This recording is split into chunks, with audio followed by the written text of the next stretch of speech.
Good morning, friend. Let's start today with a question, one I've been thinking about a lot lately. Why do some folks breeze past their 80th birthday full of life, while others never make it that far? It's a tough thing to ponder, I know. But here's what I've learned. It's rarely about luck. More often, it's about choices, small daily choices that add up over years, choices we can change starting today. So let's talk honestly, not to scare you, but to arm you with the knowledge that could add vibrant years to your life. Now, I'm not here to preach a shame. Heaven knows we've all got habits we'd rather not admit to. But think of this like maintaining a cherished car. You wouldn't ignore strange noises or skip oil changes, right? Our bodies deserve that same care, especially now. So let's dig into two big reasons many people don't reach 80, and more importantly, how you can steer clear of those pitfalls. The first reason is simpler than you might think. We stop moving. Now, I'm not talking about running marathons. I mean the slow fade into stillness, days spent mostly in chairs, routines shrinking smaller and smaller. My neighbor Harold used to joke, retirement means finally getting to sit down. But by 75, his world was his recliner and TV. Last year, he fell trying to fetch the mail. That fall led to complications, and we lost him. Here's the truth. Muscles weaken faster than we realize, but here's the hope. Even tiny movements matter. My Aunt Betty, sharp as a tack at 92, swears by her kitchen counter workouts. While her coffee brews, she does heel raises, waiting for toast, side leg lifts. She's outlived 3 doctors who told her she wouldn't see 80. Motion is lotion, she always says, and science backs her up. Just 15 minutes a day of gentle activity can cut heart disease risk by 20%. Your mission today? Find your version of movement. Maybe it's parking farther from the store entrance, doing chair yoga with grandkids, even clenching and releasing your muscles during commercials. Every bit fights frailty. Remember, stagnant water grows stale. Keep flowing, my friend. Now, the second reason hits closer to home, literally. We eat like we're still 40. Oh, I've been guilty too. Those frozen dinners? Quick, sure.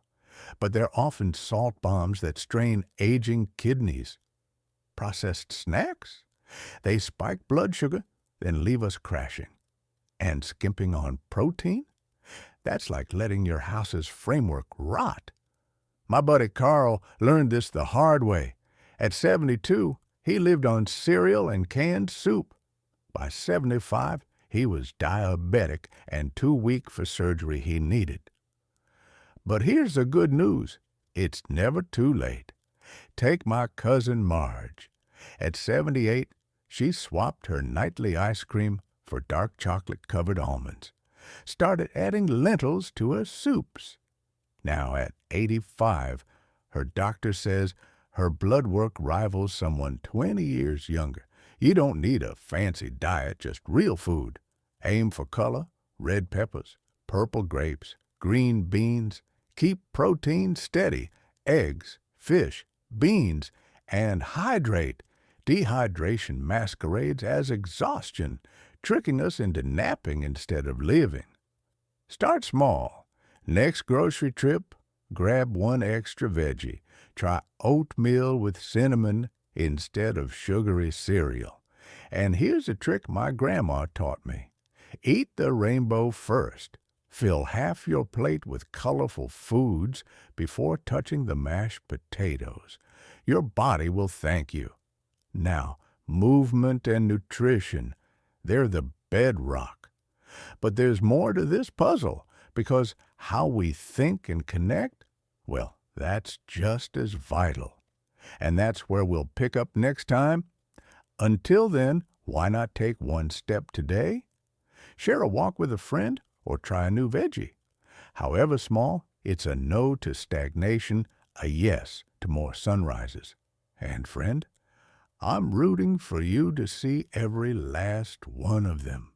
The third reason many don't reach 80? Chronic stress becomes a roommate. Now, I'm not talking about the occasional worry. We all have those. I mean the grind of stress that never leaves, the kind that makes your jaw clench during the news or keeps you replaying arguments at 3 a.m. My Uncle Joe carried stress like a second shadow. He'd say, "I've earned my wrinkles." But by 76, his blood pressure medication list was longer than his grocery list. Last winter, a stroke took him. Not because he was weak, because stress is a slow leak we ignore until the roof caves in. Here's what the research shows. Constant stress ages your cells faster than cigarettes. It weakens your immune system, messes with your sleep, and even dulls your memory. But here's the flip side. Stress isn't a life sentence. My friend Ethel, an 81-year-old former nurse, swears by her 5-minute meltdowns. When she feels overwhelmed, she steps outside, no matter the weather, and breathes deeply for 300 seconds. 5 minutes to reset, she says, a small price for extra years. Try this today. Name your stress. Literally, say out loud, "Hello, tension, I see you." Then, give it an outlet. Write it down and tear up the paper. Squeeze a stress ball while humming your favorite song. Or do what I do. Keep a rage journal where I scribble nonsense until my hand cramps. It's not about eliminating stress. It's about disarming it. Because every minute you spend reacting to stress is a minute stolen from your grandkids, your garden, your peace. Now, the fourth reason is one that's hardest to admit. Loneliness becomes lethal. Studies show feeling isolated is as dangerous as smoking 15 cigarettes a day. But here's the kicker. You can be surrounded by people and still feel alone. My neighbor Irene had 6 kids and 14 grandkids, but after her husband died, she told me, "I'm just background noise in their busy lives." She stopped answering calls, skipped family dinners, and faded fast. But here's the beautiful truth. Connection doesn't require a big family or a packed calendar. My buddy Sam, a 79-year-old widower, felt adrift until he started volunteering at an animal shelter. Now, he's Grandpa Sam to a dozen rescue dogs, and the staff who bring him homemade soup. Turns out, he told me, you can find family in the unlikeliest places. Reach out, even if it's awkward. Call that old coworker and say, "I miss our laughs." Join a book club at the library, even if you never finish the book. Or try tech. My cousin May, 83, sends voice memos to her great-grandkids. They call them May's mini podcasts. And when she's lonely, she watches YouTube tutorials about baking. "The comment section's full of friends I haven't met yet," she says. Stress and loneliness, they're thieves. But you hold the keys to lock them out. Start small. Today, share a meal with someone, even if it's over the phone. Forgive yourself for one worry you can't control. These aren't just gestures. They're lifelines. There's one last piece to this puzzle, one that ties everything together. And when we meet again, we'll talk about how to make your mind your greatest ally in the quest for not just more years, but more life. Until then, remember, every connection you nurture, every stressor you release, it's all fuel. And friend, you've got miles left in your tank. Have you ever stood at the edge of the ocean watching the tide roll out and thought, there's so much more beneath the surface? That's how I feel about our final piece of this puzzle. We've talked about moving, eating, managing stress, and staying connected. But none of it matters if we ignore the captain of the ship, our mind.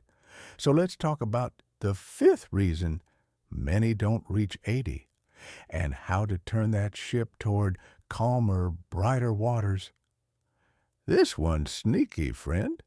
We stop challenging our brains. Now, I'm not saying, you need to learn quantum physics, but think about it.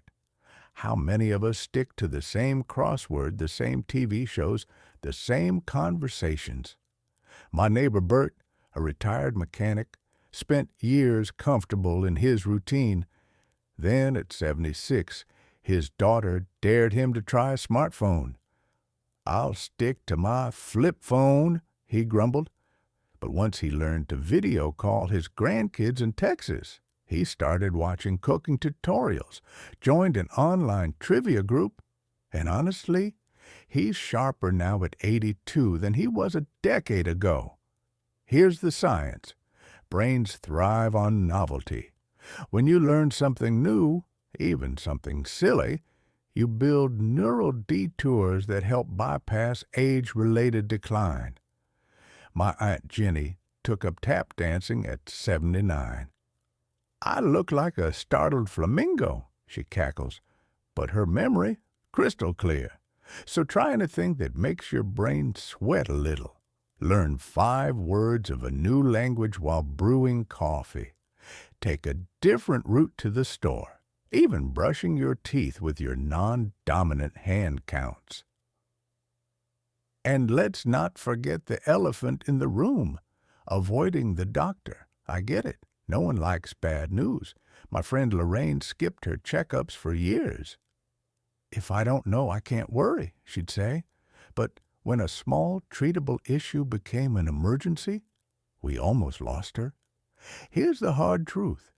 Ignorance isn't bliss, it's risk. Find a doctor who listens. Bring a list of questions. And if they brush you off, fire them. You deserve someone who fights for your health as hard as you do. Now, let's gather all these threads. Move, even if it's just marching in place during commercials. Eat like the rainbow matters. Shake hands with stress instead of letting it strangle you. Connect, even when solitude feels safer. And never let your brain retire. These aren't chores, friend. They're love letters to your future self. I won't sugarcoat it. Aging is messy. Some days, you'll feel like a rusty hinge. But here's what I've learned from those who've sailed past 80 with joy. It's not about adding years to your life.